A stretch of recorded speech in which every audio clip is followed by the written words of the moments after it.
loneliness, silence, anxiety. Too many men are carrying it alone. I'm Jack Starr, powerlifter, personal trainer, aerialist, and ex private investigator, and this is The Other Side of Tough. We're rewriting manhood one conversation at a time. And today, on today's episode, I have Marlon West. He's an animator for Disney who worked on Lion King, one of my favorite Disney films, is what I grew up with, the goat of Disney animated films, in my opinion. And he's a VFX supervisor at Disney currently. He's been in animation for a long time. He's also an artist. So we're going to talk to him. We're going to talk to him about his journey and what masculinity and manhood means to him. Welcome to the show, Marlon. Wow, that's a tall order. Thank you. It's good to be here. Thanks for having me. Fantastic. Private investigator, we're going to have to circle back on that. I've got some questions. I know, right? It's a whole other lifetime, trust me. Multifaceted rascal, you. And we happen to be, you and I happen to be Eskimo besties because your best friend is my best friend. So that's a great little connection. You sure a dear friend. We certainly do. Yeah. I think the last time we met up, we saw Captain America together in the theaters. That's right. That was fun. Yeah. The three of us and my wife are like among the folks still going in opening weekend for the Marvel Cinematic Universe, baby. Big Marvel fan over here. It's going to be a smaller group of us, but I'm still committed. That's awesome. That's great. So yeah, tell us about your story. Tell me how you got into being an artist, an animator, and how you found your way to working on big productions like The Lion King and to your current position now. What was the inspiration? What was the journey there? Oh man, I I've just always been like drawing. I was one of those kids who doodled it in all of his like books, workbooks, and things like that. And I've always drawn. And very early on, I was kind of interested in monster movies and stop motion, like Ray Harryhausen stuff, and saw some photos of both Ray Harryhausen and his mentor Willis O'Brien doing stop motion, and like in the second grade or so. Mm-hmm. And I saw these photos of like grown men. I think they're also like the first behind the scenes photos I ever saw. Never saw photos of people on set, like even live action, but these were like two grown men playing with something that looked like toys to me, dinosaurs and apes and things like that. And I was like, I need a job like that. I need a job where a grown ass man could like bring his toys to work with him every day. And that was the genesis of it. And so did you go, so how did you pursue that? Did you go to school for it? Did you? Yeah. I mean, I'm a little bit older than you. So like, this was like in the, I was born in the 60s and grew up in the 70s. So there was no internet or anything like that. My parents, we grew up in St. Louis, very working class family. I'm from St. Louis too. Are you really? Dude, I didn't know that. Yep. Yeah, I lived in Clayton for a while. Oh, I'm from U City. My wife. Okay, I used to always hang out at the Loop. Yeah. All right. So like, for some brother growing up in U City, man, in St. Louis, like Hollywood could have been like from another planet, Mm-hmm. And so like I just trial and error. I was just figuring out based on these couple of photos of a camera being pointed at a miniature dinosaur, and that I was able to figure out that some guy was moving it a couple of frames at a time, a little bit at a time, and that's how I discovered like stop motion animation, and I don't think I ever did like animation like with an Acme peg bar, like with until I went to college. There was not one to get at Walgreens or something, at or Bader's Art Supply in St. Louis. And so, and I never even had it described to me. Like I never took an animation class or anything, and before going to college, So Wow. What school did you go to? I went to And what Columbia College major? downtown. Okay. Yeah, I went there for all 4 years, started my career, so to speak, in like doing educational films at Encyclopedia Britannica back when they made educational films, I guess, and Uh-huh. encyclopedias. And worked there for the first few years of my career and then came out here and kind of landed doing effects because I had all this scientific, these moving scientific illustrations that I had done for all these educational films. And somebody, I wish I could remember her name or even what studio she was at. She just said, you should do effects. And I had no idea what that was, but I was like, that sounds like sound advice, sister. And like from that point on, I started calling people saying, like, I am Marlon. I do effects as opposed to just open-ended animation, which is what I was doing Yeah. before that. And yeah, picked up how to do it. I worked on a couple of like animated features and some commercials doing effects. And yeah, eventually came to Disney where they back in like at the beginning of The Lion King. I've been there since Wow. like 30, 33 years since I was 9. I'm just kidding. Wow. And so did they like find you, did Disney like recruit you or did you No.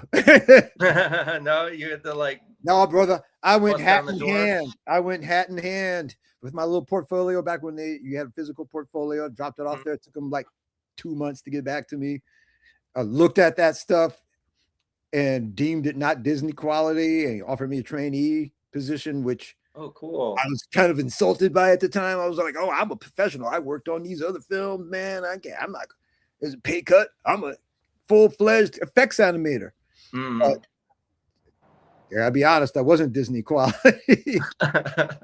And so, yeah, I started working there as a trainee and kind of worked and supposed to be a year-long program, but they were real busy on The Lion King and they found some stuff that was, I don't know, lame enough that they could give me to do and kind of cut my teeth on drawing like puddle shadows and tones That's so on cool. Simba and the rest of the lions and blades of grass parting as they move through them and kind of, yeah.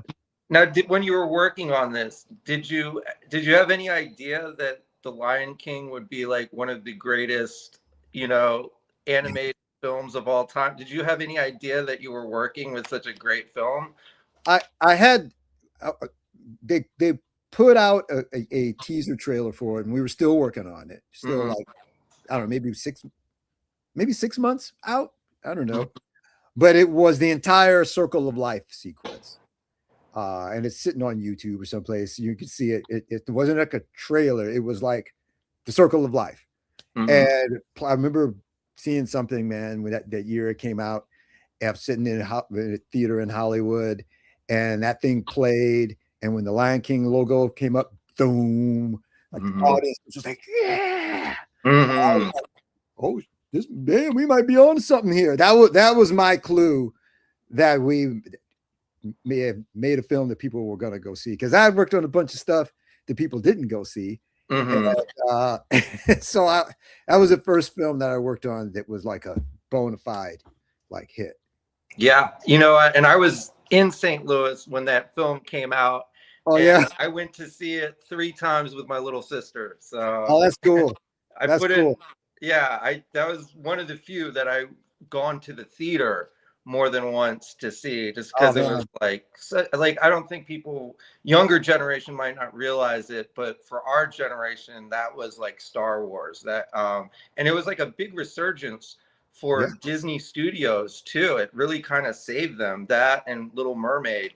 Yeah. Um, Little Mermaid, Beauty and the Beast. I mean, that came.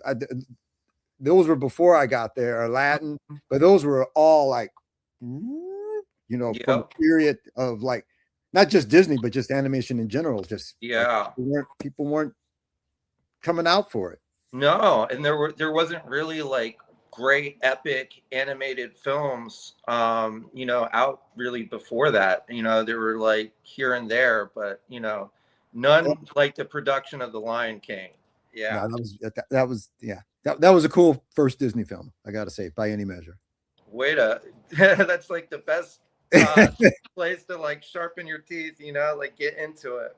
Yes, yes. Um So you having so much, this is a podcast about masculinity and Mm-hmm. about male identity. And, I started this podcast because I had my own questions and I've had my own like midlife crisis, Uh-huh. um, and figuring things out as my identity as a male, and finding the things that are toxic, the things that I've learned from, being raised up through culture, through parents, through whatever, about, masculinity and how they've changed today, and Uh-huh. how it's hard for younger men these days to kind of navigate that identity of being a man. And so I wanted to ask you, with your many years of experience in the entertainment industry in your field, how have you seen masculinity change in the workplace? Masculinity change in the workplace. Hmm. Or the role of masculinity in the workplace? Huh. Because I feel like, we come from a very male dominated era when, we grew up, and now things are changing. Women are taking the steering wheel and, showing that they can do just about as much as we, everything that we can do, and sometimes better. Well, I gotta say, as a black man, Hmm. I've often been like the only brother in the room, like Hmm. in a lot of spaces. I Yeah. don't. I'm not one to use the term white spaces because I'm like, I don't know. There's spaces where the things are happening and they're full of white people, but I'm not gonna. I'm not gonna use that brand. So I feel like I've always been trying to make opportunity for other people of color and women. When I first started working at Disney, we had a very diverse um, effects department Hmm. that was dudes, diverse dudes. Hmm. Had dudes from Europe, had dudes from Asia. I'm a brother, Yeah. and so we had dudes of all hues, but it was all dudes. And I kind of looked around and I'm like, there's women in the lighting department, there's female animators, there was like we had technical directors, there were women. I'm like, what is it about the effects department that is not drawing ladies to it? And I looked at our job description at the time, and it actually said the effects artists are the magicians of animation. And I was like, I couldn't think of any female magicians. I still can't. I can't name one. I'm sure there's a bunch of them. Somebody will hit these comments with some female I magicians, hope so. Yeah. but I hope so. Hip a brother to him. But I couldn't think. So it occurred to me that like, would a woman or a girl read this job description and say, "That's me. I'm a magician," and so like we got rid of that, and we started, and became very, I myself and a couple of people started being very purposeful about um, trying to find female effects animators that Mm. wanted to do this because I was like, I mean, ladies have to want to blow stuff up too, wants to have to destroy, do destruction, make fire, and and they do, and my a buddy of mine who's now one of the heads of effects on our next film coming out, hired her on Moana, immediately sent her out to be a female face of the effects department. Somebody saw her, applied. She's working there too now. So there's a few of us, few ladies there now, and so you have to be to actually be a diverse space. You have to. I think you have to be purposeful about it. It's not like it can just happen.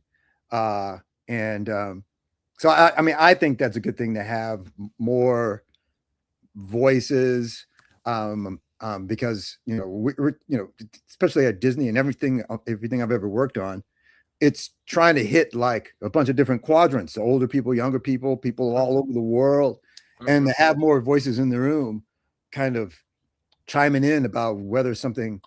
I mean, even though we're making these things about like animals that talk, or women who shoot snow and ice out of their hands, or or chieftains' daughters who make friends with the ocean, Mhm. even though we're making completely fanciful films, They have to have some level of authenticity to them, especially when we set them in somebody's culture, or you have to be very female, if it's a female lead, what a lot of our films are. It's you have to have some people, even though it's fanciful, you have to have these like things to claw onto that are real, that feel authentic. And if they don't, it's just going to go past people, even if it's like 10% of the population that actually knows exactly what it is you're talking about. It has to be authentic to them, or I don't know. It just stinks to people. I think it can tell you're a poser. I don't know, was that answer your question? That was a great answer. Yeah, that's a great answer. And I want to go more into, your identity as a Black man, coming into, animation when you did, which I'm sure was a very white space. Did you feel that challenge? Did you feel intimidated at all? Because of your, being a Black man and having that stigma during the time, when, there was a much more prevalent racism in America.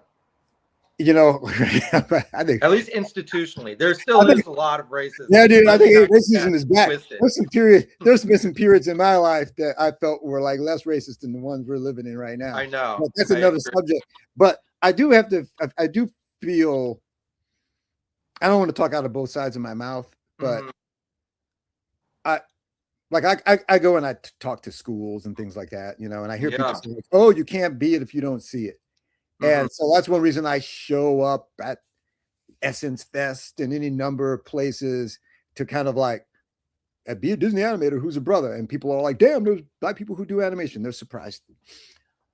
But having said that, I didn't have any role models that I was looking at as a kid that I was like, I want to be like, that dude or that lady that is doing animation, or like, there was zero. I had the same like role models and heroes that like my white nerd friends had. I loved comic books. I loved Jack Kirby and Neil Adams and blah, blah, blah.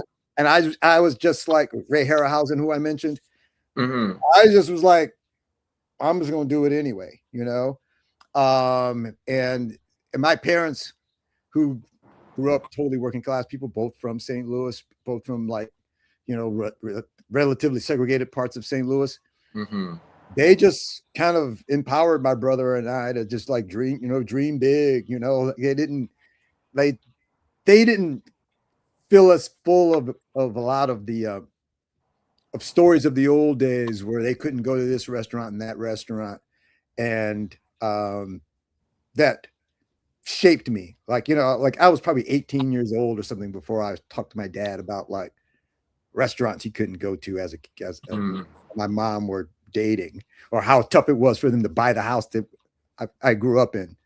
So I don't know, they were very purposeful about that, that being judged by the content of your character kind of line. And that's how I kind of rolled, my brother and I too, who's like 2 years younger than me. And so like I was like, you and I both share like a devotion to fitness, and we're, and I still liked being fit, but I've never been a sports guy. I like being athletic, and I've never been into sports. So like I was kind of jive growing up, I was into comic books and read science fiction and all this stuff. And so a lot of people didn't like me because I wasn't cool, or some of those things are cool now. But they weren't cool in the 70s, and so I don't know, me being Black, as far as my lack of popularity, was much more about like me being a jive ass nerd,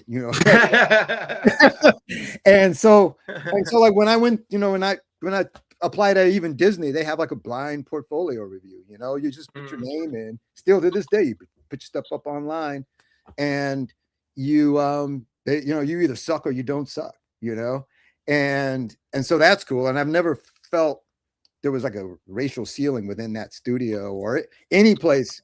Like I've worked, I have felt a level of kind of like loneliness sometimes of being the only person in the room. And or feeling or some need to be like, I guess I'm the guy who's going to say this this is kind of racist right here, you know, like no one Mhm. else here to go. I'm oh gosh, I'm gonna have to step hello, but this is kind of whack. And so yeah, I thought it was a meandering No, out. that's great. But I was yeah, sometimes it's I feel it, but I haven't felt like overt mhm. racism in my workplace. Now out in the world where I'm like not at Disney or not an All Academy you have Award to do is go on recipient. the internet, my friend. All you have to do is go on the That's internet. all you have to Like do. like my kid is like 22 years old, Mhm. and so I don't know if there's this other term. If anybody else uses this term, but there's like what I believe is like suspect age when you're like a black dude, and so suspect age could start from depending on how much facial hair you have or how tall or muscular you are, could start from at 12 and go to 40 or 50, depending on how fit you stay and how potentially menacing. And I Mhm. remember Mm. feeling like this quiet sense of relief when I was driving around Glendale with my then I have a trans kid, a trans boy, then little girl in the back. And I'm like, oh, I'm out of suspect age. I just felt like this thing, like, and when my kid, who's not, you know, got into being a teenager and he has like dreadlocks, Mhm. moved to the front seat, I suddenly felt dragged back in the suspect. Now, nothing has happened, Jack, but suddenly I felt like, oh, damn, we two brothers, like a shaved head brother driving around with a brother with Mhm. dreadlocks driving around all of a sudden. And like, again, ain't been pulled over with him, but there was something, this little background radiation that Yeah. And you know, like me, that I felt again, like yeah. when my kid got old enough to be looking kind of sus. Yeah, and that is like a completely foreign phenomenon to me as a white man. You know what I'm saying? Like I take that for granted.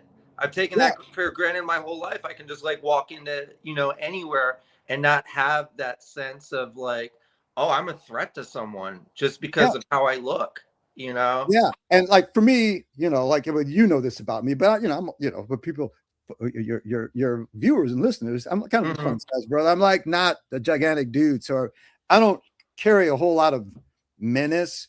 But Hmm. there is, there is times where I have felt like out of the context of working at Disney or being an Yeah. Academy member or something that I'm like just some brother.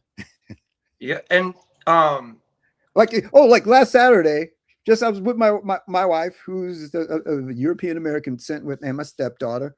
We were going over to we were in Glendale and to one of No Kings marches. Well, he had our signs, and I had a sign with a paint stick, had a paint stick attached to it.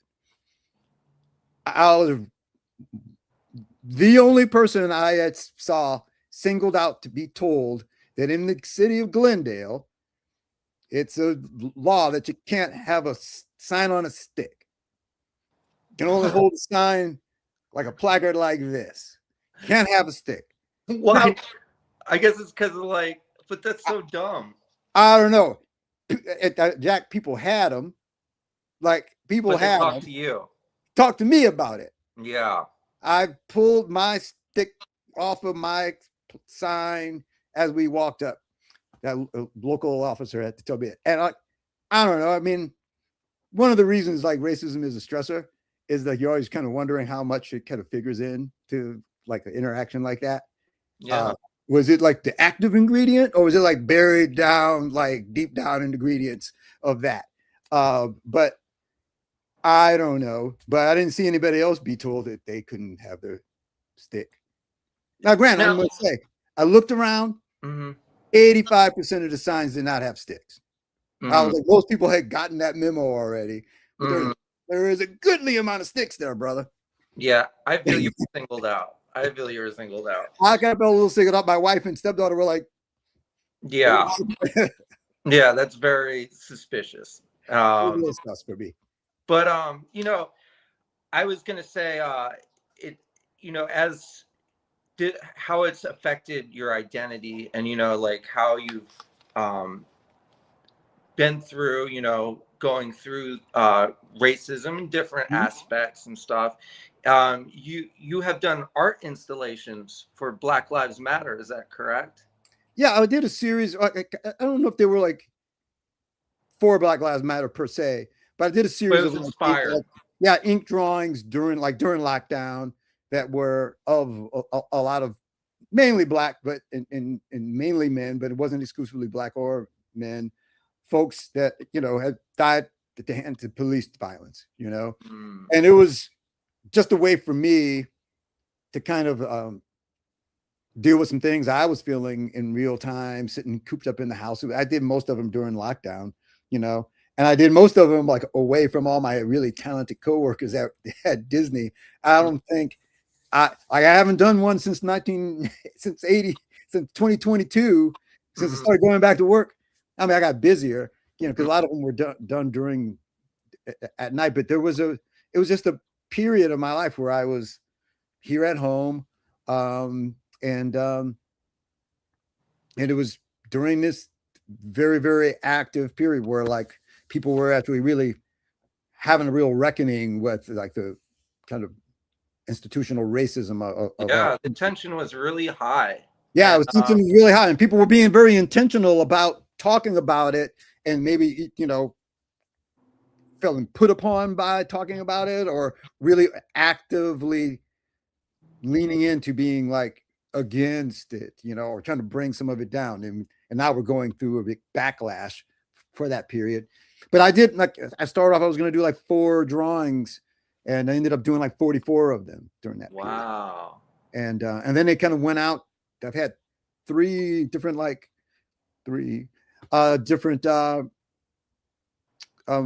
gallery shows. One here at the Museum of Social Justice downtown, and one in our hometown, St. Louis at SLU. Yeah, that was great. And one in Chicago at my alma mater, Columbia College. So, cool. I never thought of myself, man, as a gallery showing kind of brother. I've been very content to stay in my lane as an effects artist and animator. But it was cool. It was cool to see those up and have them affect people, because I was doing them as social media posts that I would do maybe 1-2 a month or something. And they were like tiny on your phone or on your laptop. But man, when they were in St. Louis, they were blown up. Like they're 3 feet, 5 feet tall, some of them. And they were, all of them, you could look around, and they had a sobering effect as a installation that I never anticipated having done them. Yeah. And it was probably a very cathartic and healing effect too. For me anyway. Yeah. And I feel that, as a man, because I myself, and I think all men do too, have, issues with anger, because we're never really taught how to express it, right? Especially in our generation, right? It was like going out in the schoolyard and getting down in some fisticuffs, and then like, you know what? That's how you settle things. But, it's not the best way when you're in civil society, or else you're going to end up in the LA County jail for a couple nights. No, man. Like the thing about it, yeah, like so many boys have like fights, and that's just how it is when you're a kid, and then, even further into my adult life than I would like to admit, there's always, if you're a man, at least in America, I don't know about Europe, I don't speak to my European brothers and brothers, but in Asia, but there's always this instantaneous calculation. Could I take him? Yep. There's always threat analysis. There's a threat analysis in every situation. Yep. And then like when somebody is not acting accordingly, where you're like, you can get your ass whooped right now. Like I'm not that kind of person, but you're really acting. It comes up. It comes up. It'll come up. It's like I had somebody clown me in my front yard like a month ago, and I'm like, I'm 63 years old, and so I'm not about to get into fisticuffs out here with you, because I got, you don't get my age without. I always say without I get into that situation, because I get them to a lot, right? Just driving down the street, I'm like, thank God I go to therapy. I live by the rule. I don't tangle with anybody or deal with anybody at all who's got less to lose than I do in almost any situation. Like if I'm sitting somewhere and I'm like, these folks are looking kind of hard. I'm gonna have to get up out of here because I'm like, I you never got know some things to lose. situation. And so, but yes, there's always that kind of threat analysis is a very good term. Yeah. And so like that's kind of wearying, you know. Mm-hmm. And but I think I was gonna say, like, connecting that, like what a good way to show men how to express themselves through, transmuting that rage that you feel into art, into something that can inspire other people, and they share, you know what I'm saying? And I think that's why it hit so deep with some people, and you were kind of surprised about it, because a lot of people are feeling the same thing that you felt, and they felt like a real connection to your art at that moment. Thank you, Jack. I think so. Another thing too, I hadn't thought about this in a while, is I took martial arts through most of my like early teens into my late teens, and there was something shaping about feeling like you could excel physically and knowing you could handle yourself. That's kind of liberating, and you don't feel like you have to jockey or posture because you feel like you can handle your business if need be. That was something that kind of brought me like a piece as like a kid, like it's still a little bit of a child still. And it's like, it's not like I don't get angry. Just ask my wife, she'd be like, yeah, that dude can like get his gun and get spicy too quickly. But I try to like relax and try not to like do things or hold anger in a way that like it's going to shave years off my life. Yeah. And like I don't know, like I don't have as many years as you do. I'm coming up there. I'm 46. But in my few years of experience and wisdom, I found that patience goes a lot longer, goes a lot further than being reactionary, and it leads to a lot better outcomes, really, in life and stress wise. Not having that elevation of stress and just being patient, instead of like popping off and doing the thing. Sometimes you just got to take a moment and, be like, yeah, that would be satisfying, but what would it achieve in the greater, thing? Sometimes just walking away from a situation is so much better of of the choice to make as a man. And As a grown-ass man, that. like it's like you got to be a certain kind of dude if you still looking to like mix it up physically with people like past your early 20s. I'm like anybody who's like wanting to scrap at like, and when you're like grown ass, as I like to call it, even at 63, I I'm told I'm past middle age, but I'm like, I'm not even like you look great. I'm not trying to embrace elderly. So like, my branding is going to be grown ass for the next decade. But like, if you're, there's like a certain point where you just have to be like, find some strength in yourself, in peace, and not be as raised to ire, man. Because I'm not trying to go out of here with some high blood pressure or heart disease, or, I'm like trying to like go with the flow. I'm not going to help these suckers kill me. Yeah, and I think like we learn as we get older, the strength in the man isn't the anger or the violence or the explosiveness. It's having all these chaotic things happen around you and being able to be stable enough and calm in yourself. Oh, did I lose you?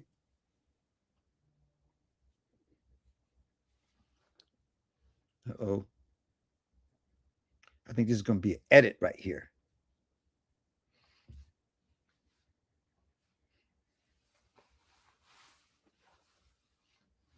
Where's my phone?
Hold up. Oh, am I back? Can you hear me? I can hear you just fine. Okay. Can you see me? I see you. See and hear you. Okay. I'm so sorry about that. I got cut off for some point, but let's just get right back into things. Yeah, man. And one of the questions I wanted to ask you is, and we were kind of like talking about this, and we were talking about your son and that sort of thing. But what is positive masculinity to you? And to your son, what principles do you try to teach him about masculinity and about being a man? What are the important things? And what are the negative things that you want him to unlearn that maybe you were taught? Huh. That dude is not taking my advice at all on being a man. He's walking his own kind of boy kind of BOI path. But I do try to model a certain type of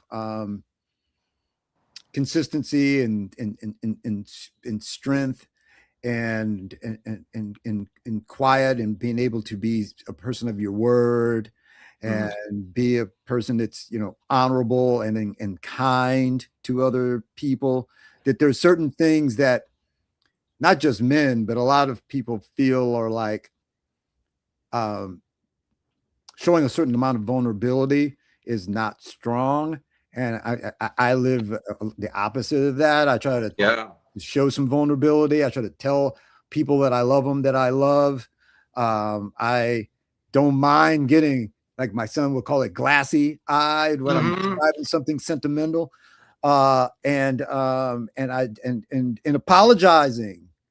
Yeah, I think that's a lot of people bump on apologizing when they're wrong about stuff, like it's some like weakness, and I think it's strong to be able to say, hey, I was wrong, I had that wrong, sorry you all. Yeah, it's accountability. It's accountability. And so there's these things that I have a lot of very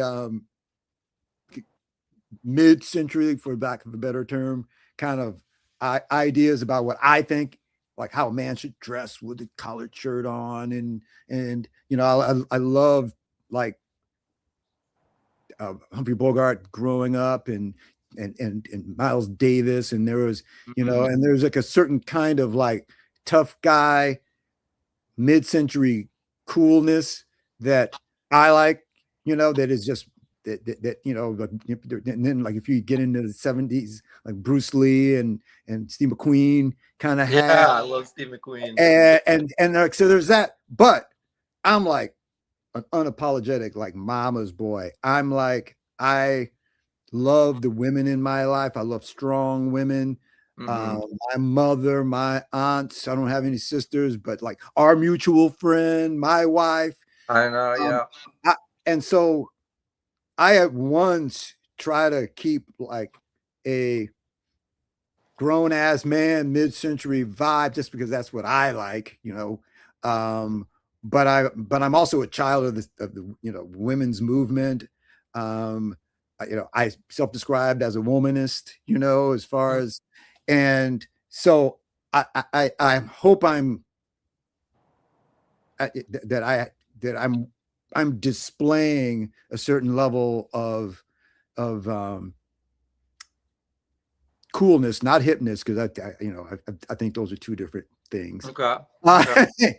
And still be warm and kind and thoughtful and vulnerable to people who I care about, that either personally and professionally.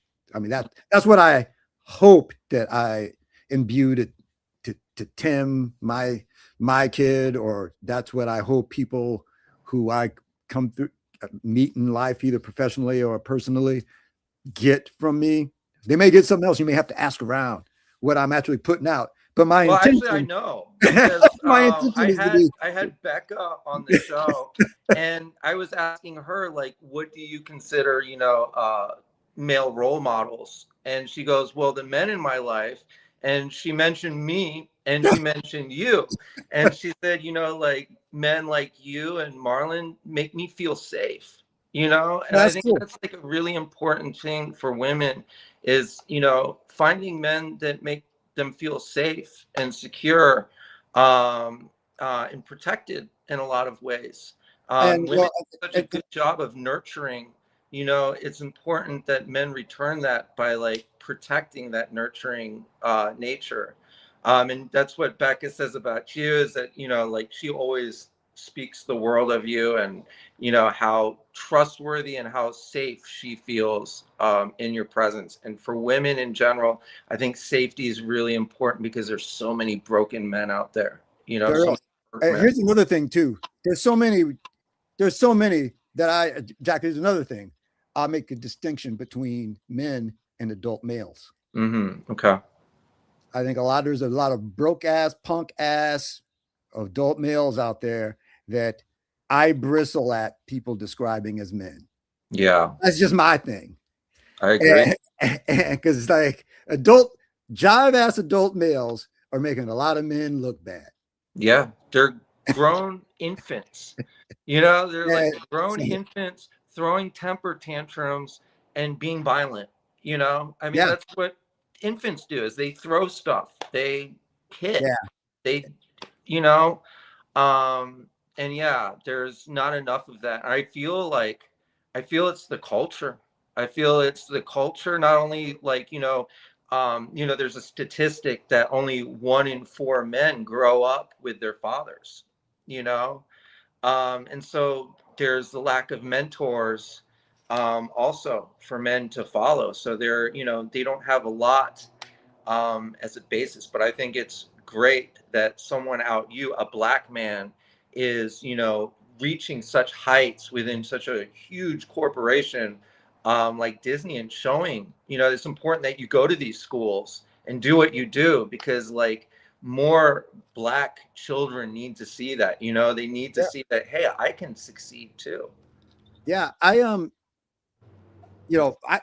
was raised by 2-parent family. I had all my uncles played a very big part in my life. Most of my friends have their dads. So like that statistic, I'm sure, is accurate. It doesn't really reflect like, my life per se, but I would agree with you 100%, Jack, is that there's so much about being a man is learned and and and and chosen as a path, that it's not a natural thing.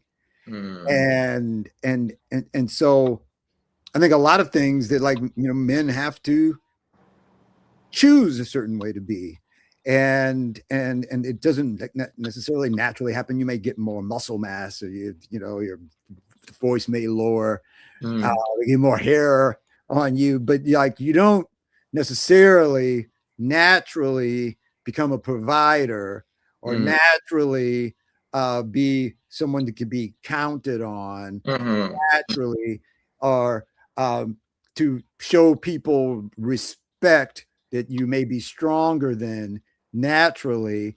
And so like a lot of those are choices. And if you don't have somebody modeling that, and a lot of men don't, even men raised by their dads are raised by assholes. Or you know what? All you have to do is take a look at our leadership. Not great example of being a man. Yeah, you got people who are, have contempt for people who don't agree with them. They're in power and wielding power against people that don't have it. Yeah, that's not graceful. No, no, it's not strong either. That's what weak people do. Is weak people bully, and they take advantage of the weak. And I think that's another great positive attribute of positive masculinity, is, standing up for, the little man, standing up for people that are weaker than you, and not using your power to be tyrannical towards them, and standing up for the little man. And I think, like, as men, that's the courageous way to go. I agree with you 100%. I have nothing to add there. Awesome. I'm glad we're on the same page. Stamp of approval on that one, man. Well, thank you so much. And before we go, I always end off the show by saying something that I'm appreciative of. And I'm so appreciative that you're friends with Becca, because she's my best friend, and she is like, she's like family to me. I don't have many family, and she's family to me. And she always like speaks so highly of you, and you're always there for her. And you're such a good guy, and you're such a good role model. And I really encourage you to keep with your art, keep going to schools, and because we need more men like you. And that's why I had you on this, is because you Thanks, are man. a great example, being a Black man, being successful. That's like the type of thing that we need to see more of in society, and less of these, like you said, less than men, man child, throwing fits and doing stuff for social media that's, not helping the cause for any of us, and, I didn't get into the whole, is there's like a crisis in masculinity per se, but I think we can see, just the effects that it's had, and like the great damage that's been done to men. But to fix it, we need more mentors like you. So I really appreciate it. I appreciate you taking the time and telling your story and being Oh so man, thanks, brother. and vulnerable. And I'll definitely have you back on, and I can't wait to see you again. Hopefully we can go catch a movie together. Yeah, man. Yeah. There's some superhero flicks coming, or even something else, brother. All Good right. to see you. Thanks for having me on, Jack. I'll hop on, and thank you, Marlon. Thank All you right, for brother. being part of the show. And yep, signing off. Let me do my little sign off here. This is it for today's episode of The Other Side of Tough. I'm Jack Starr, reminding you that real strength is found on the other side. Catch you next time. All right. Thanks. Bye, Marlon. Thank you. So long, my brother.